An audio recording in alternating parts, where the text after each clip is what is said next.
induction ceremony, I would like to invite members and representatives of the Bermuda Power Boats Association to the front.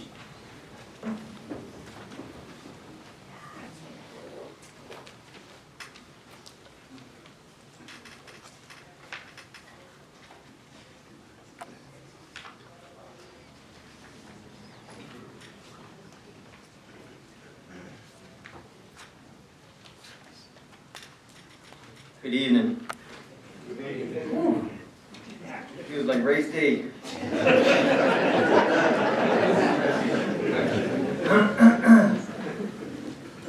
My harmonic's working, I need some water. Need a drink, bro. Get the jet dialed in. All right. Good evening, everyone. Thank you for coming out to support this event. It really means a lot. We feel it is important and necessary to preserve the motorsports history in Bermuda. Not only are these inductees entering the Hall of Fame, so are the family, pit crew, and sponsors that helped them along the way. Too many honorable mentions to name. Racing is not necessarily a team sport, but without a dedicated team, you wouldn't make it very far at all. I am speaking out of turn, standing here tonight, being that I wasn't there in arguably one of the greatest decades of motorsport, that being the 70s. This was a small slice of time. There were no cell phones, no computers, or any telemetry for that matter, and very little safety. Just pure power, guts, sportsmanship, and determination of those who were, in my opinion, way smarter and braver and more dedicated than most of us racing today. These guys seem larger than life. It appears they did more with less.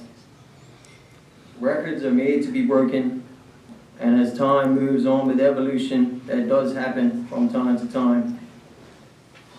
If you dive into the old school formula, it's easy to figure out that the main ingredient is hard work.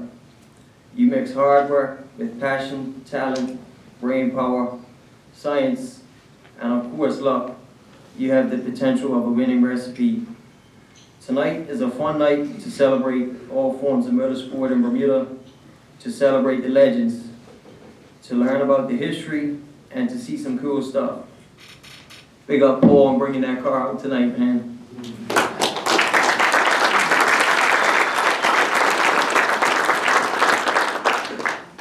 It's a real shame this hasn't happened sooner, but as the old saying goes, better late than never.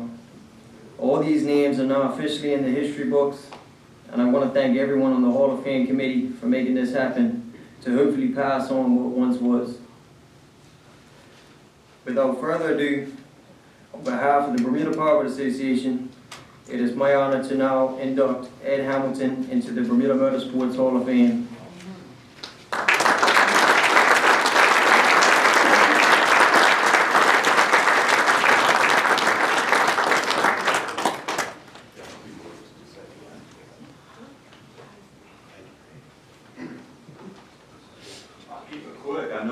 Several of these.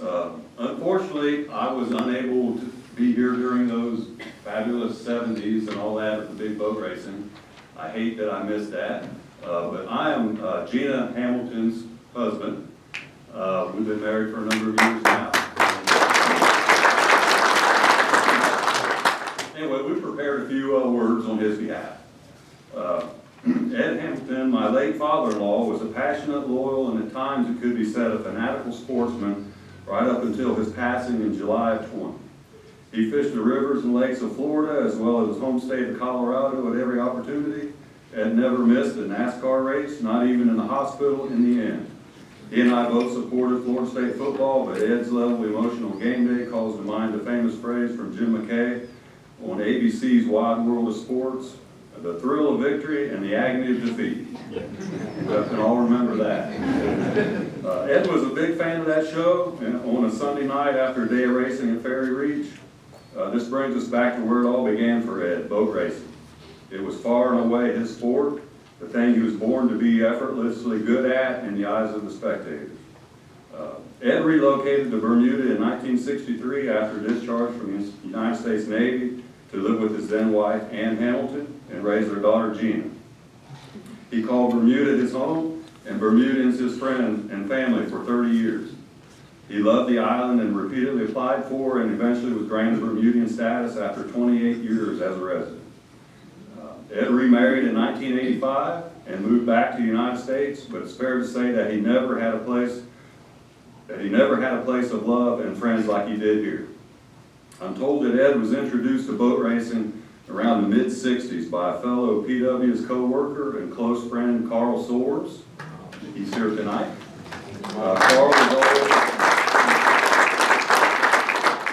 Carl was already racing at the time, and he encouraged Ed to attend a race where he clearly caught the bug and never looked back.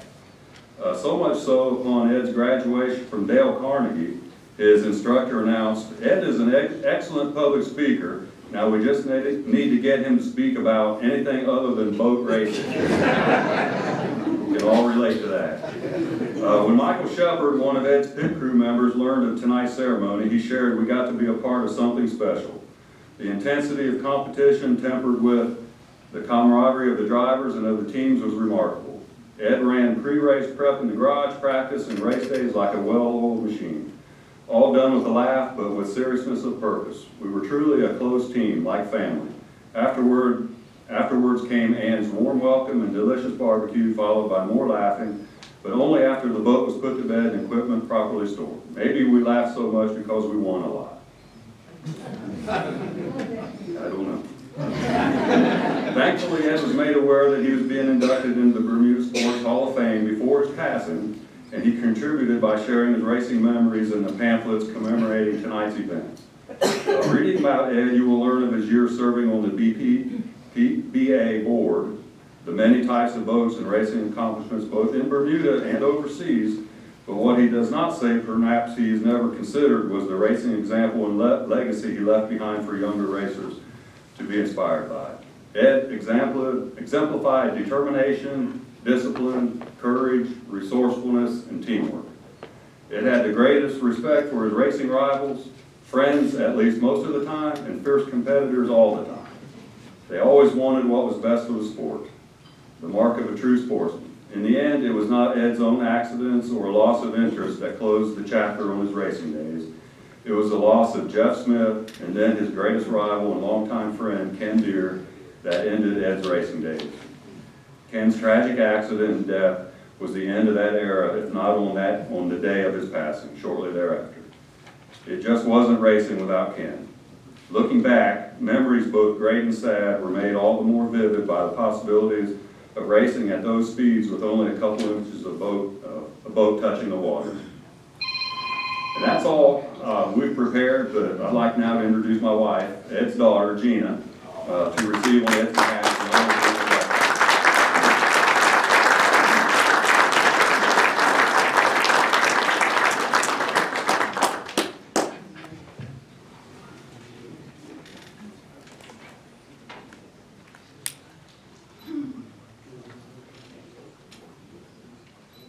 David was right, this feels like racing.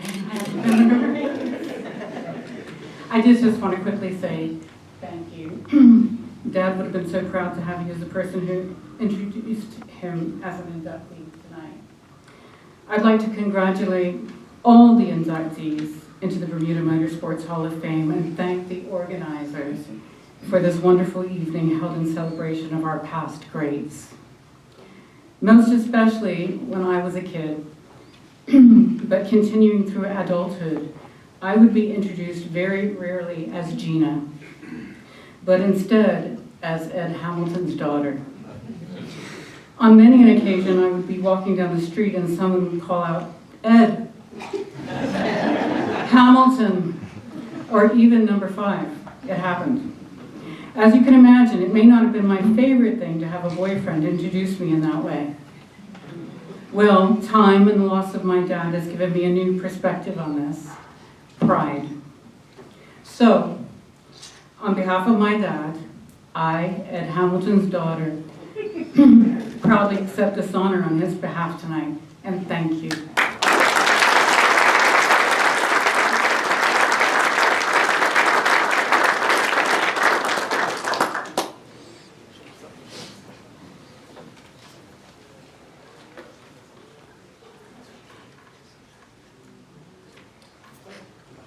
Next up, a fan favorite, we're going to be inducting Ken Deere.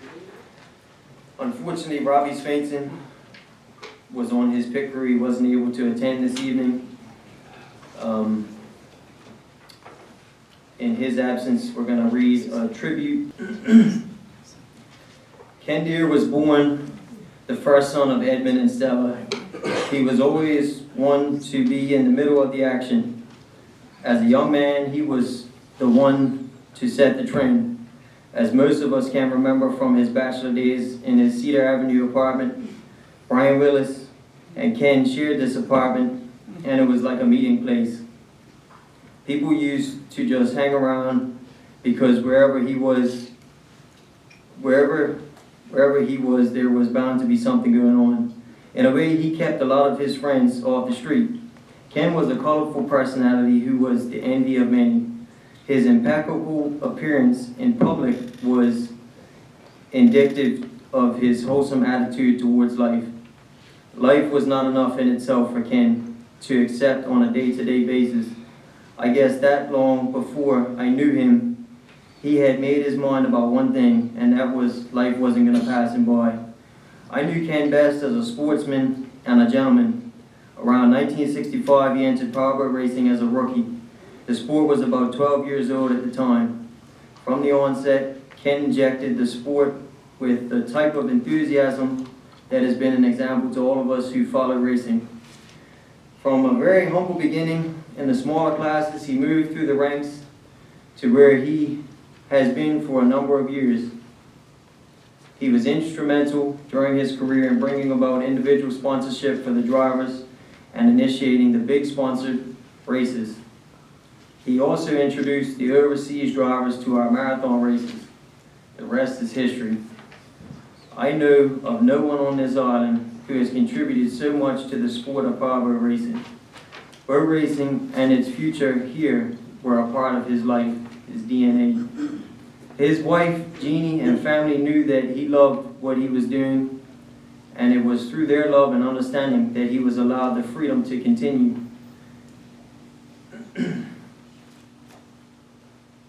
The entire polished appearance of powerboat racing in Bermuda in itself is a tribute to Ken. We all followed his example. The brand new junior class owes its inception to his perseverance. I said that Ken was a sportsman. He was a fine sportsman. His sportsmanship has been put to the test on many occasions, but as we stand here today, those of us who raced with him knew only too well that we had to go all out to beat him, whether it was on the shoreline or on the water. He was the best we had, and he gave us the best he could. Ken lost his life doing what he loved most. He would not want us to feel sorry for him, but rather he would want us to give our support to help his family through this experience. His love of the sport will be an inspiration to those who have, still do, and always will race boats. He was a kind and caring person, an example of what some of us set out to be in life, but will never achieve. We all loved Ken because of the friend he was, and that alone as a fine memory contributed. Still not sure who wrote that.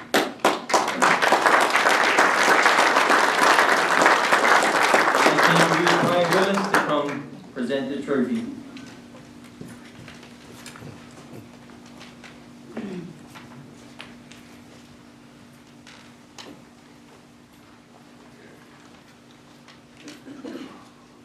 Mr. Paul Joy, if you'd like to come up and receive the award. Ken Deere's first cousin.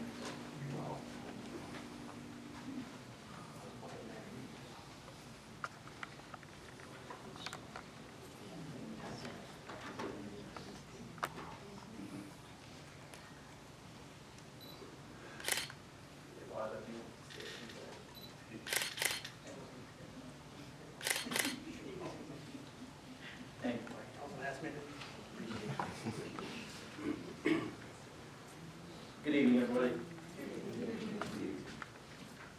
So my childhood started here, going to boat races, and Ken and all of the rest of the races that made our lives something special on race days. We would go, and there would be so many people there, and it was such a exciting atmosphere. And that had to do with the competitivity, camaraderie, all of the words that fail me at the moment. But I'm sorry that none of Ken's family are still with us to be able to accept this. His nieces, Megan and Lauren, contacted me and asked me please to come here and accept this award for him, and I was happy to do so. I know Ken loved what he did. He never wanted to do anything else. I don't think any of us expected him to. It was a very sad day, the day we were there and the accident happened. But all I know is that that was his life, and that's what he loved, and he loved all of you as well. So thank you so much.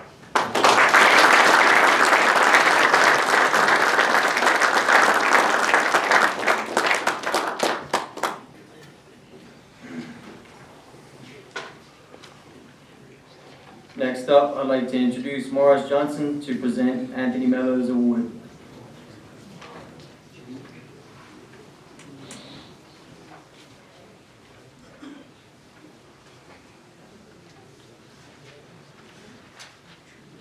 Good evening, everyone. Great to see so many of your crew here.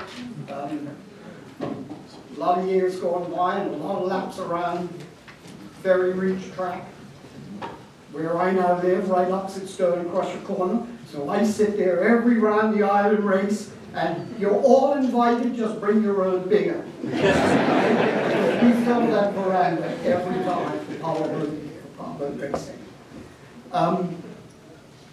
You know, Ken and Ed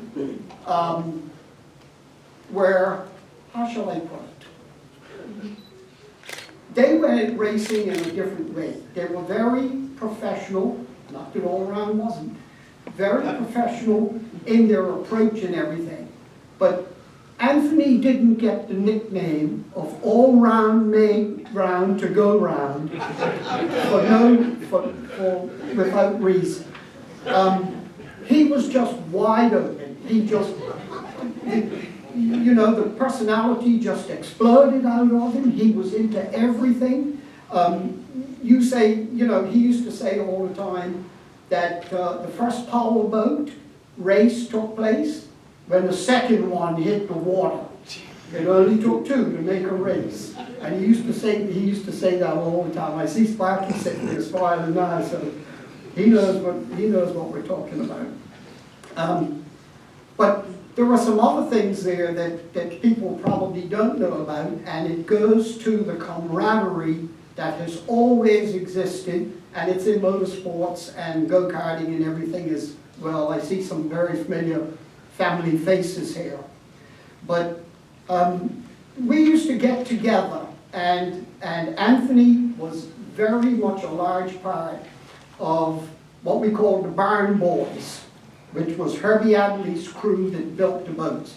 And Herbie has apologized for not being here. He's actually in the US, because Herbie should really be standing here doing this more than me.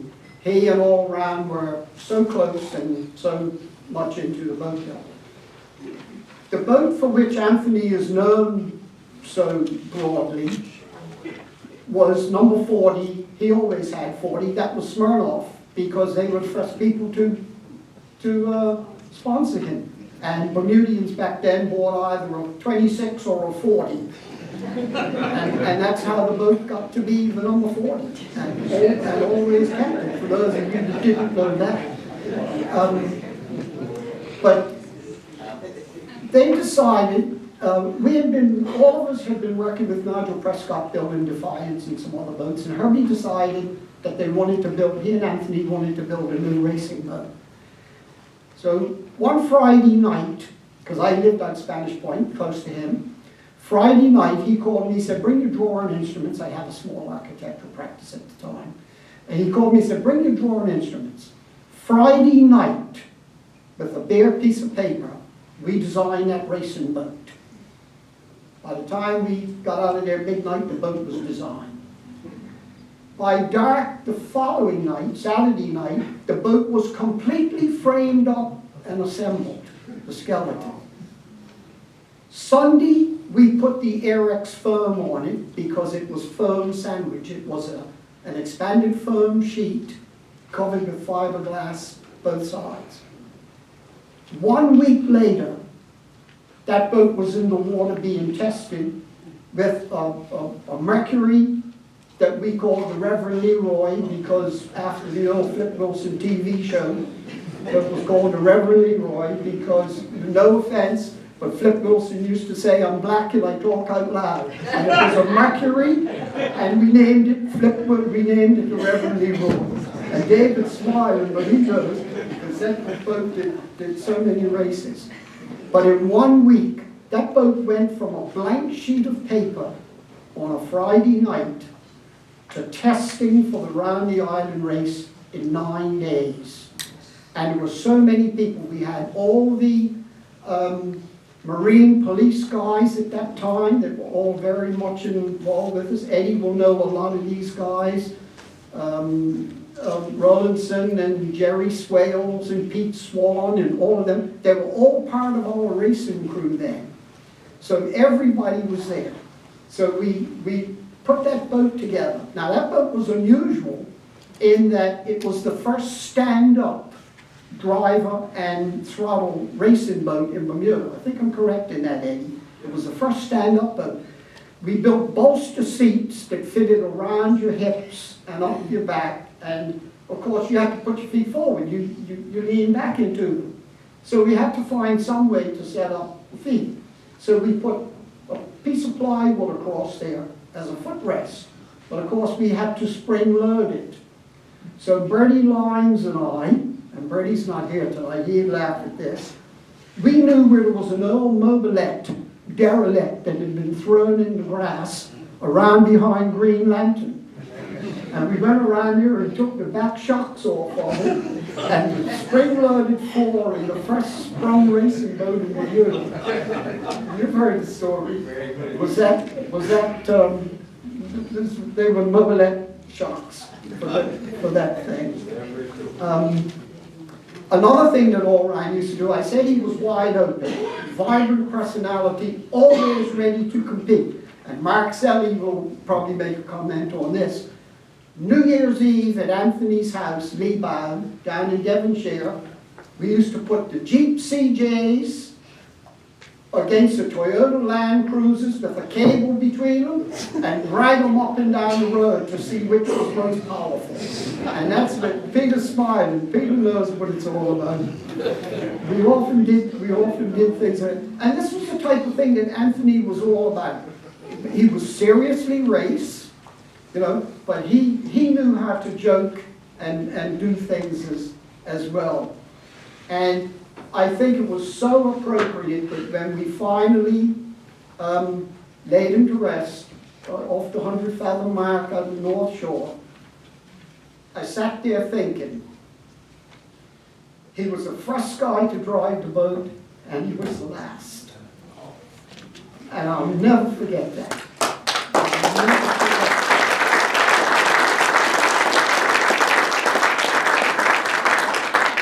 Great memories. Oh, and one important thing, for those of you that are more recently into that, July of this year will be 50 years ago that we built that racing boat.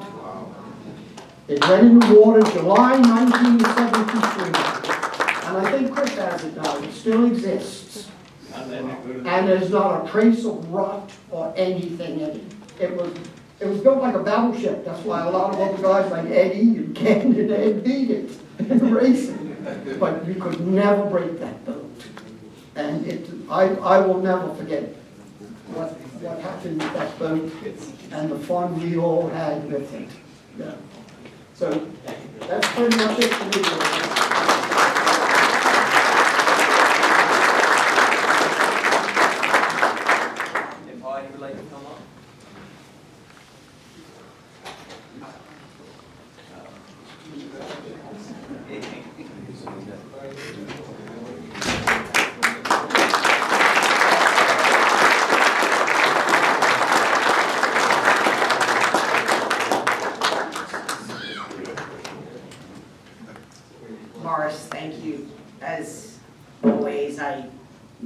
have this under control.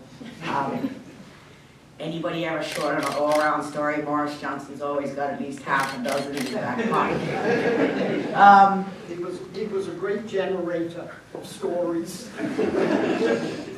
Thank you to everybody that's put this together tonight.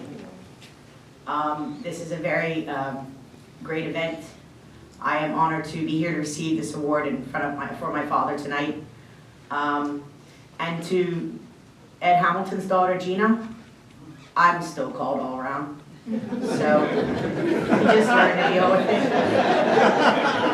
And it happens across the street and happens everywhere else. And I just want to say to David Selly and Stephen Bridges, if my father was alive and you guys went to Key West, he would have been there, believe me, to tell you everything you guys didn't do right.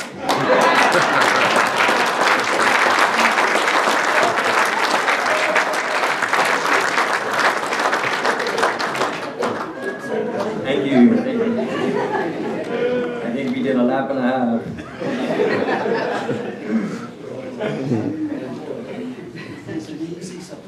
Next up, I'd like to call up my Uncle Craig, 5-time and all-time winner of the Around the Island race, to induct St. Clair Sparky the Shield.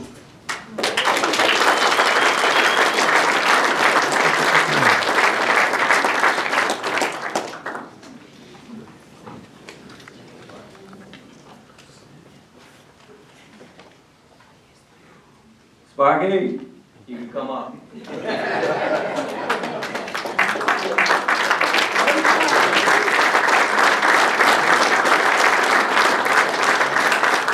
The only story I had, I couldn't get in touch with Dick Christensen, was from Douglas Dewar, a former competitor, now lives in the U.S. and says, "Congratulations, Sparky, from a fellow racer on your well-deserved achievement.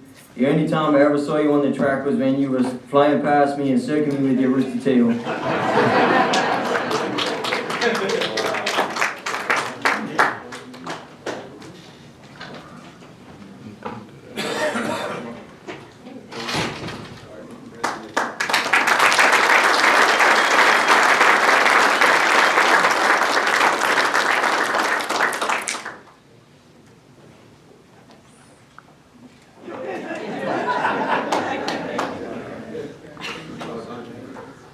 I want to thank all of you that put this together tonight. Great job.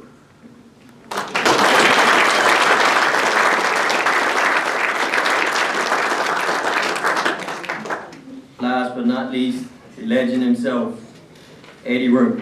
I'd like to introduce his son, Chris, to induct his dad into the Hall of Fame.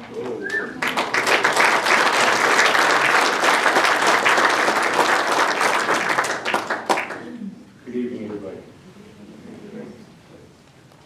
It will be hard for me to do this because that guy there is my hero.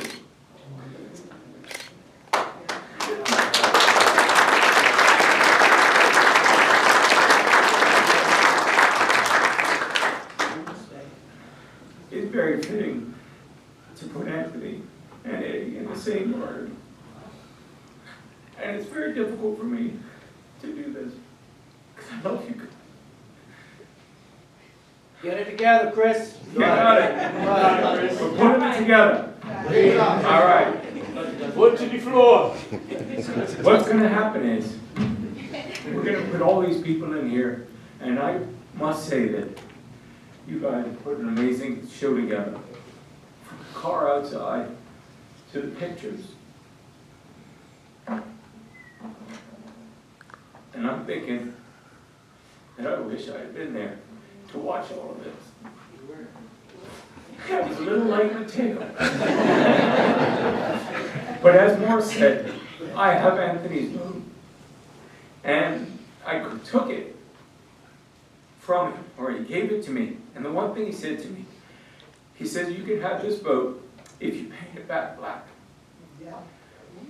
And it was interesting because there were 2 boats made. One was Anthony's, one my dad raced. So it was the closest thing to getting the Schlumberback that I could do. So really, yeah, it's Anthony's, but it's yours, Pop. Thank you.